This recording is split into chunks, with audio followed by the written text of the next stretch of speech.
So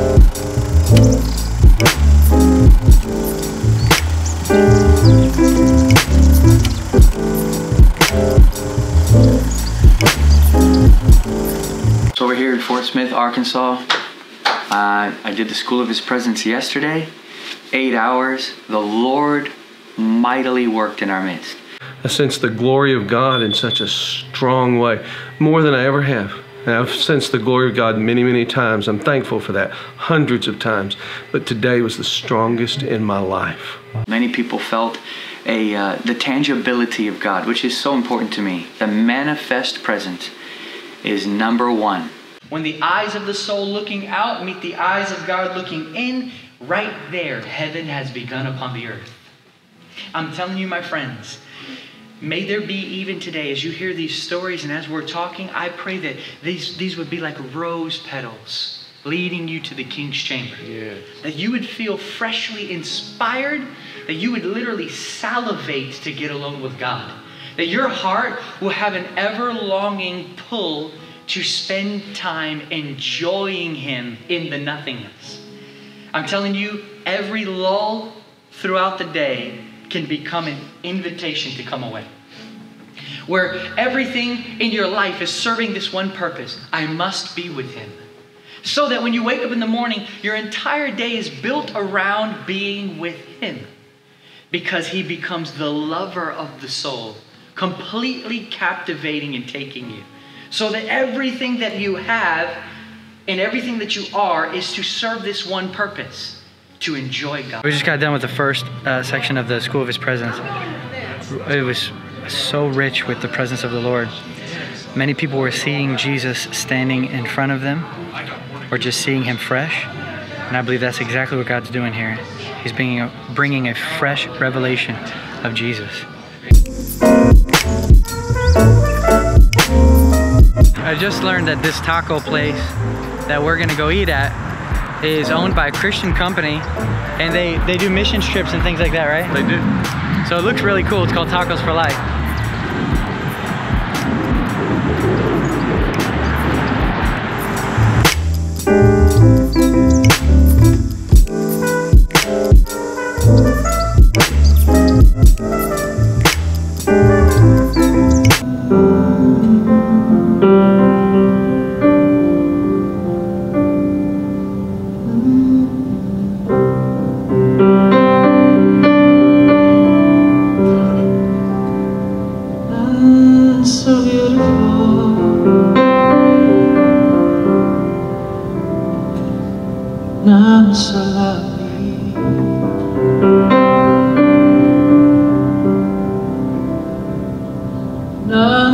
So beautiful,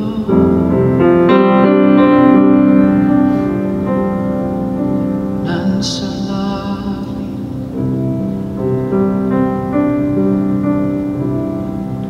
You are holy, holy. Oh, holy.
give you all my attention, Jesus. And once all my attention is set and fixed upon him, I just begin to worship. I give you glory and honor, Lord. I worship. Now, Madame Guyon said, when the infant is upon the breast, it moves its lips to get the milk to start flowing. But once the milk starts to flow, the infant stops and receives the milk. You see? The infant stops and just receives the milk. Then if ever the milk should start to wane, it moves its lips again to get the milk to start flowing. And then it stops and simply receives the milk. That's what we're doing in the sustaining of his presence. So how do you move your lips? Oh, I give you glory, Lord. There's nobody like you. I love you. You love me. You love me and I love you. I worship you. And just right here, I just sense his presence and I just...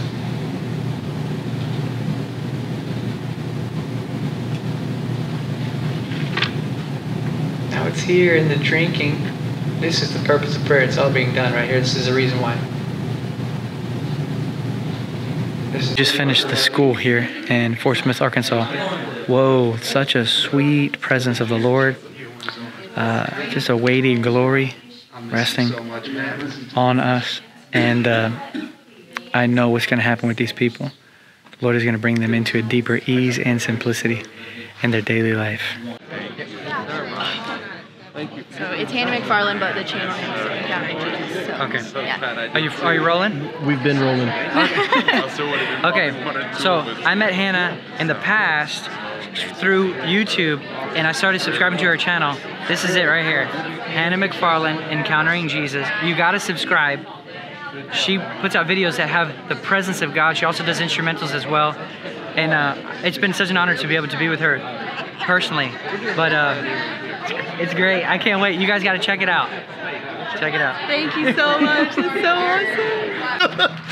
Whoop! Here's a camera. What did the Lord say to you? No, today? it was amazing. The presence of God was very tangible, and I just felt like when we were worshiping, I felt like a blanket. You know, for me, that's how I felt, like a glory blanket, a heavy blanket, a heavy tangible presence of God. Man, it was something. It was very nice. What I saw today was people who were receiving the impartation to go into the secret place like they never have before. And that's wonderful, because not only did I see that happening in people, I experienced it myself.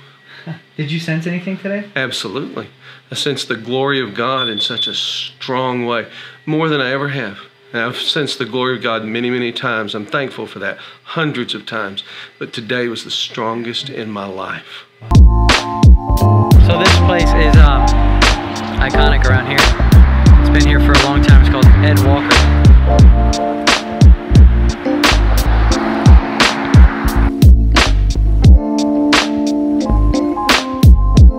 People that God used in my life were Keith Green, powerfully. And while with Keith you felt an intensity, but you also felt love. My eyes are dry, my faith is old, my heart is hard, my prayers are cold, and I know how I ought to be alive to you and dead to me.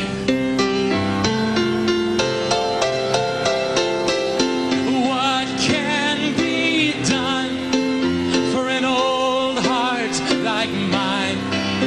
Soften it up with oil and wine. The oil is you, your spirit of love. Please wash me anew in the wine of your blood. And you sensed humility. So he touched my life very, very deeply. And then David Wilkerson touched my life deeply. I know David was strong. He was a strong preacher, but I never felt really, I didn't feel harshness from him. Yeah. I felt a strength and an anointing that was powerful. I didn't really sense harshness at all. In a cry of my heart, night and day, I'm starting to take on ministers' conferences, and I'm saying, oh God, I'm too old to care what people think anymore. My God, we're losing a whole generation. We're losing our kids, even in this church. We have people can sit in church and be unmoved because they're into filth. So if you were to sum up what God used Keith Green to speak into you, what would it be? No compromise message, humility, holiness. And what about David Wilkerson? David Wilkerson, probably unbridled faith. Wow. More than anything. To absolutely believe that what God has called you to, you can do. Check this out. Right outside my window is a basketball court.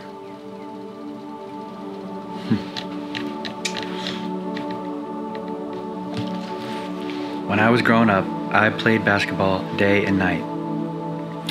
I slept with my ball, I dribbled to the kitchen, and after I got born again, my basketball became flat in the garage. I had found something in the person of Jesus Christ that was so much more satisfying than anything else, even the things I loved the most, that my interest in other things withered away completely. That's what the sickness of love will do.